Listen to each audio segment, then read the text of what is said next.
Assalomu alaykum qadrli YouTube kuzatuvchilari va guruhimiz a'zolari. Bugun sizlar bilan ingliz tilining 18-darsi Seasons fasllar darsini o'rganamiz va qo'shimcha tarzda oddiy gaplar tuzish ham ko'rib chiqamiz. Xo'p, demak boshladik. 4 ta fasl bor o'zi. Qish faslidan boshlaymiz. Winter talaffuz qilinishda winter deb talaffuz qilinadi va tarjimasida qish degan so'z, ya'ni qish fasli. Winter.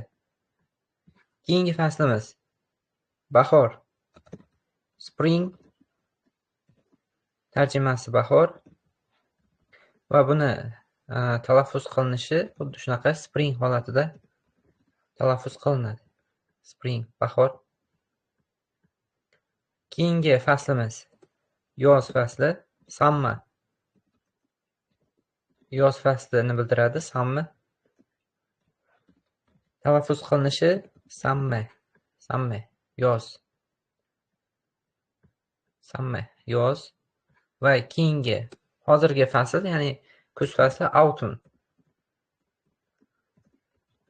Kuz fasli ingliz tilida autumn. Autumn desam bo'ladi, talaffuzda autumn. Autumn yoki autumn. M qo'shib aytsa ham bo'ladi. Xato emas. Autumn. Kuz fasli autumn. Demak, boshidan ko'rib chiqamiz.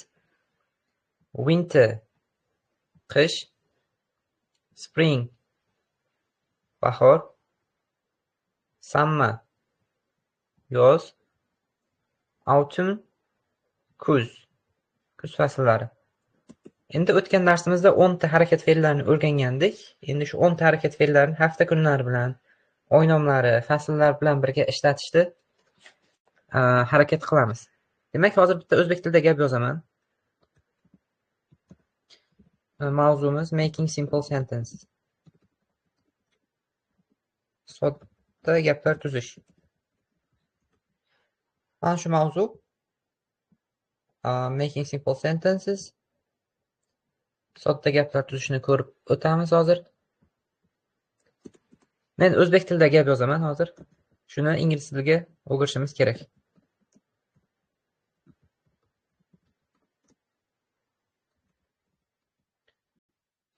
Fasllar bilan e'tiborga olamiz. Biz in predlogini ishlatamiz. Misol uchun in winter yoki in summer, in autumn yoki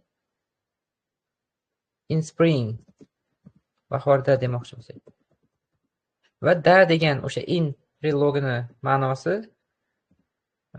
da qaysidir faslda degan ma'noda, da degan ma'noda ishlatiladi. Xo'p. Demak, ayiqlar uxlaydilar qishda gapini biz agar ingliz tiliga tarjima qiladigan bo'lsak qanday bo'ladi? Demak, ayiq bear edi ingliz tilida. Bear. Endi biz ayiqlar demoqchi bo'lsak, s qo'shimchasini qo'shamiz, s qo'shimchasini. Bu ayiqlar degan ma'no bildiradi. Uxlamoq nima edi?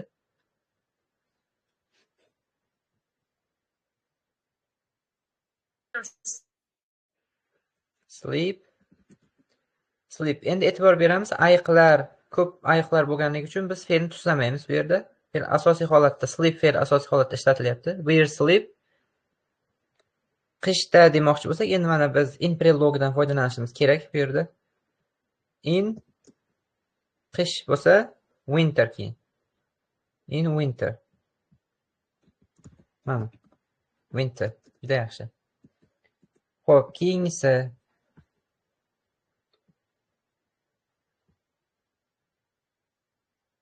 mana bu gapni harakat qilamiz tarjima qilishga.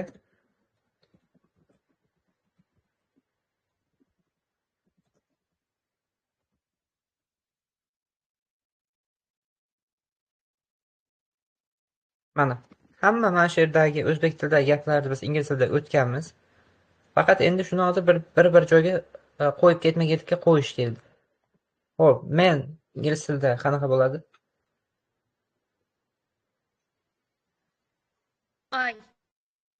I sotib olaman.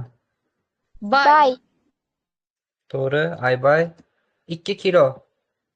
2 kilogram.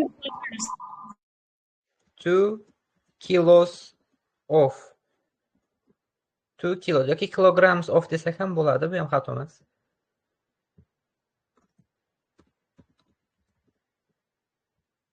Of. Endi olmalarni demoqchi bo'lsak, olma nima edi? Apples. Apple. Agar lar demoqchi bo'lsak, sizga qo'shilyapmiz. Dushanbada demoqchi bo'lsak, endi qanaqa prelogdan foydalanamiz? On dan foydalaniladi hafta kunlarida. Wednesday. On Monday. On Monday. On Monday. Yaxshi. I buy 2 kilograms of apples on Monday. Men katta harflar bilan yozyapman, yaxshi tushunarliroq bo'lishi uchun. Agar kichkina harflar bilan yozganimizda mana bunaqa ko'rinishda bo'lar. I buy 2 kilos of apples on Monday. Hafta kunlari har doim bosh harf bilan yozib boshlanadi. Bunga ham e'tibor berib qo'yamiz. On Monday. Davom etamiz.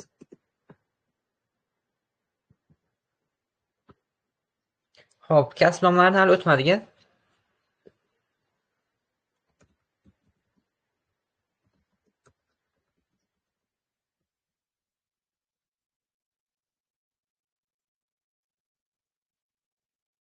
Ana shu gapni ingliz tiliga o'girishga harakat qilamiz. Qani? Ben va Alexdan boshlaymiz. Ingliz tiliga qanaqa o'giriladi? Ben and Alex. We built a home. Yaxshi. Ben and Alex dedik. Demak, bular gapni bajaruvchisi. Gapni bajaruvchisi bo'lganligi uchun hozir biza olmosh qo'yishimiz kerak emas. Ben and Alex qurmoq. Build. Ikki kishi bo'lganligi uchun mana Ben and Alex, Ben va Alex bo'lgani uchun buildni o'zi, qurmoqni o'zi, uyni. Build a house. Bitta uy. Bu yerda o'zbek tilida kamdan kam bitta qo'shib aytiladi gapimizda. Keyin ingliz tilida o'sha bitta bo'lgan vaqtda qo'shilishi kerak mana. Build a house. Bahorda demoqchi bo'lsak. Fasllar bilan biz nima ishlatardik? Spring. In prelog da. In spring. Yaxshi. Ben va Alex quradilar uyni bahorda. Yaxshi. Biz endi gapga nima qo'shyapmiz? Mana bu vaqt iboralarini qo'shib boshlayapmiz. O'sha gaplar yana kengayib boradi. Xo'p, davom etamiz.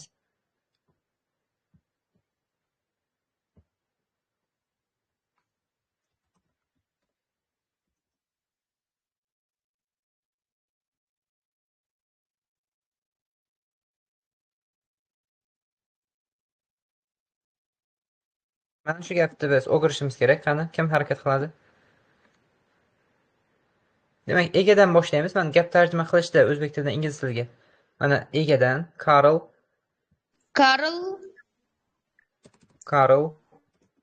tozalaydi.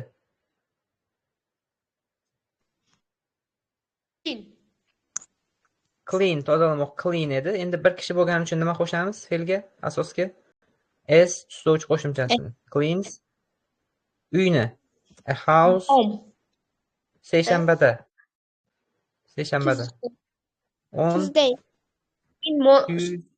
On Tuesday. Yaxshi. Demak, Carl tozalaydi uyni.